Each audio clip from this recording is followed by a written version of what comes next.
Le livre du mois de septembre rend hommage à Giono pour le cinquantenaire de sa disparition. Nous avons, dans le cadre de nos fonds patrimoniaux, sélectionné des éditions originales de Giono, pour certaines dédicacées, certaines numérotées, mais aussi nous avons essayé de rassembler des œuvres d'artistes avec lesquelles Giono, de son vivant, avait collaboré. Et pour finir, nous verrons qu'au XXIe siècle, l'œuvre de Giono est toujours source d'inspiration.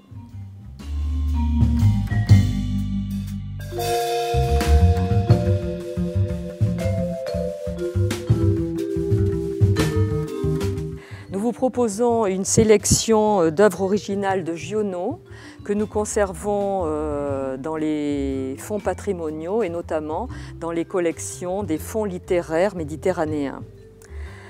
Par exemple, nous avons un de Bobugne, l'original édité en 1929, qui appartient à un écrivain qui a participé à l'aventure des Cahiers du Sud, Armand Guibert. Puis, Le Hussard sur le toit, 1951, une œuvre plus tardive, mais qui a fait l'objet d'un film. Le refus d'obéissance, 1937. Le refus d'obéissance, juste avant la guerre, la Deuxième Guerre mondiale. On sait de Giono, ou on connaît de Giono son pacifisme le plus fort. C'est un homme qui a été traumatisé par la guerre de 14, à laquelle il a participé. Nous avons aussi Que ma joie demeure, 1939. L'édition originale que nous vous proposons a été agrémentée d'illustrations sur bois originaux de Clément Serveau. Elle fait partie, comme pour le premier ouvrage présenté, des collections des fonds littéraires méditerranéens et notamment de la bibliothèque de Louis Broquier. Puis nous poursuivons notre voyage immobile. Giono se qualifiait de voyageur immobile. Donc nous avons en clin d'œil à l'écrivain, nous poursuivons ce voyage avec Noé.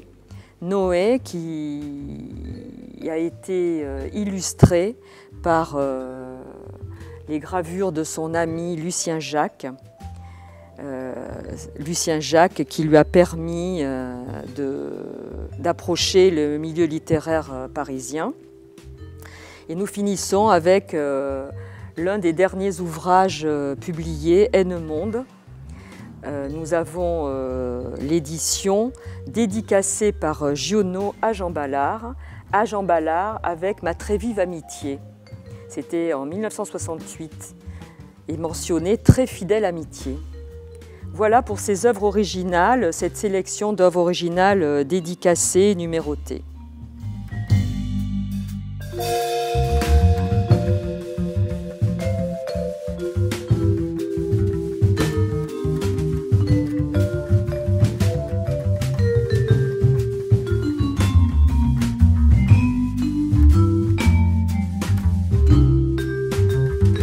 Nous poursuivons ce voyage immobile avec l'œuvre de Giono, cette œuvre qui plonge au cœur de la Méditerranée, avec notamment la naissance de l'Odyssée, un des premiers récits qu'il a rédigé entre 1925 et 1927. Ce récit ne sera que publié en 1930 grâce à son ami Lucien Jacques qui lui fait connaître les milieux parisiens et donc la naissance de l'Odyssée sera éditée chez Grasset en 1930. Mais autour de la naissance de l'Odyssée, ce fut un pur bonheur que de découvrir les lettres que Giono écrivait à Jean Ballard, le directeur de la revue des Cahiers du Sud, qui était basée à Marseille.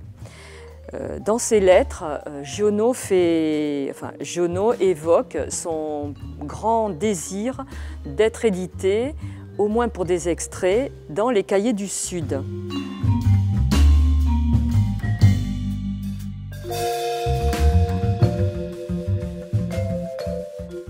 Donc les 3 lettres de Jean Ballard qui font partie de nos archives autour de Jean Ballard font état de la belle relation d'amitié qui existait entre Giono et Ballard. Par exemple, quand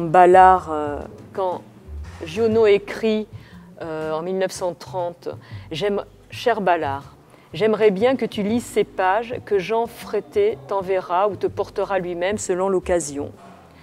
Pour moi, ça me plairait et je crois que tu trouveras plaisir, toi aussi, par tout ce qui peut avoir de méditerranéen. Si tu trouvais une place au Cahier du Sud, pour ces pages, tu me ferais bien plaisir. » Ainsi, Giono souhaite participer à l'aventure des Cahiers du Sud et ce sera avec la naissance de l'Odyssée dont il enverra 2 extraits, notamment « Combat et mort d'Antinos », une dizaine de pages, « Ithaque devant Ulysse » et qui signifie à Ballard « Vous pourrez être absolument certain de recevoir avant le 15 juillet ces extraits et peut-être bientôt vous verrai-je à Marseille. Ma bonne amitié à vous et autour de vous, Jean Giono. »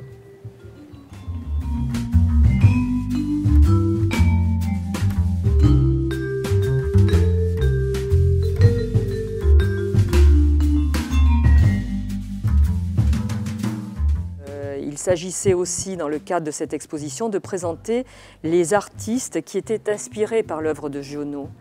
Et avec cette naissance de l'Odyssée, nous avons le très bel ouvrage de Pierre-Yves Trémoy, qui est un graveur, illustrateur, et qui a donc créé ce livre d'artistes en 1965, avec lequel Giono a collaboré,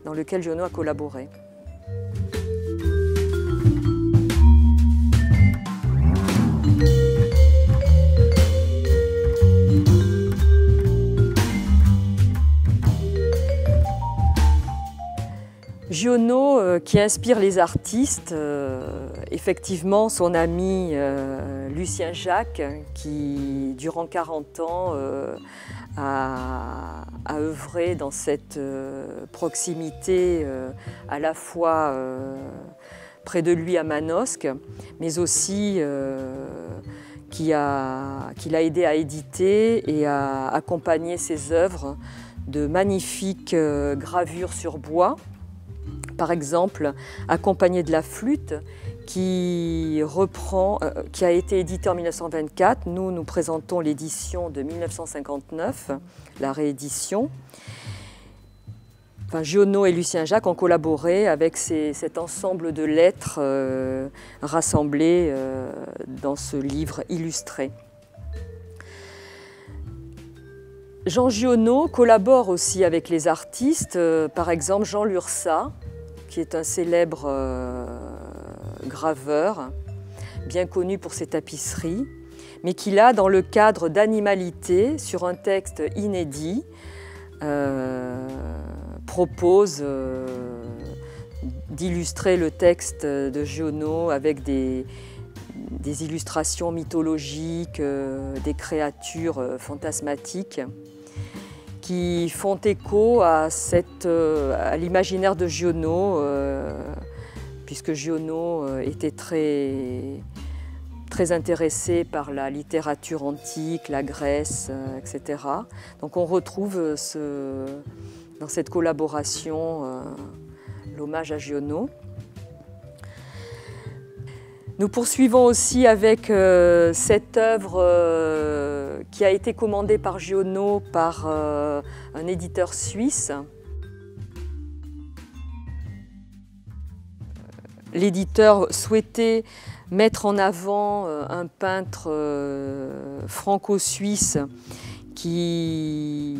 dont on avait retrouvé les illustrations, les peintures. Et Giono a créé de toutes pièces une biographie sur ce peintre. Nous avons ici l'édition de 81, qui rassemble en fait des illustrations qui mettent en avant les illustrations religieuses et l'art populaire de cette région de Suisse, le Valais.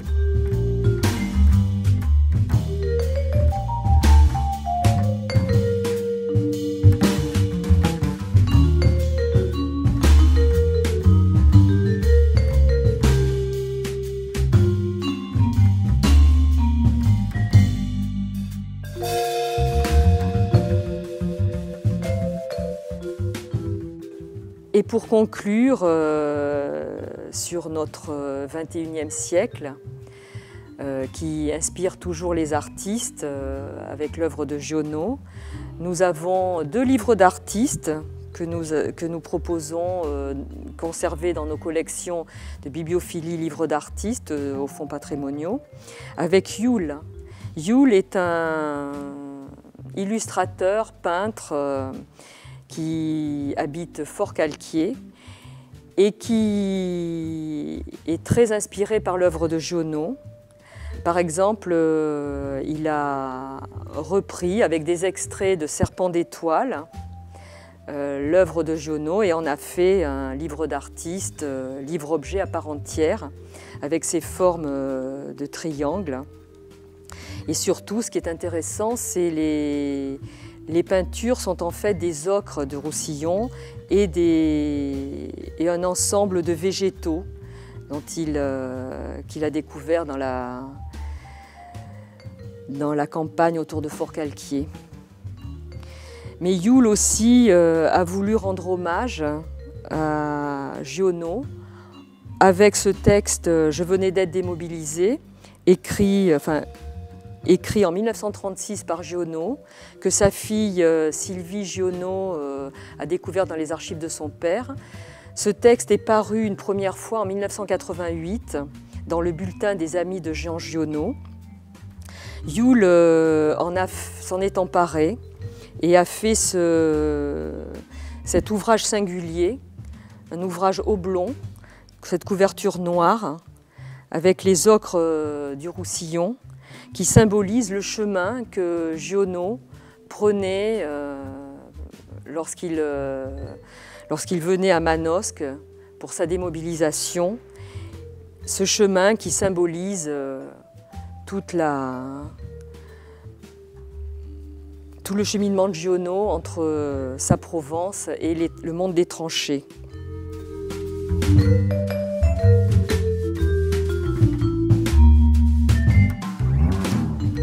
L'exposition que nous proposons ici sera ouverte au public du 1er septembre au 30 septembre 2020 dans le hall d'accueil de l'Alcazar.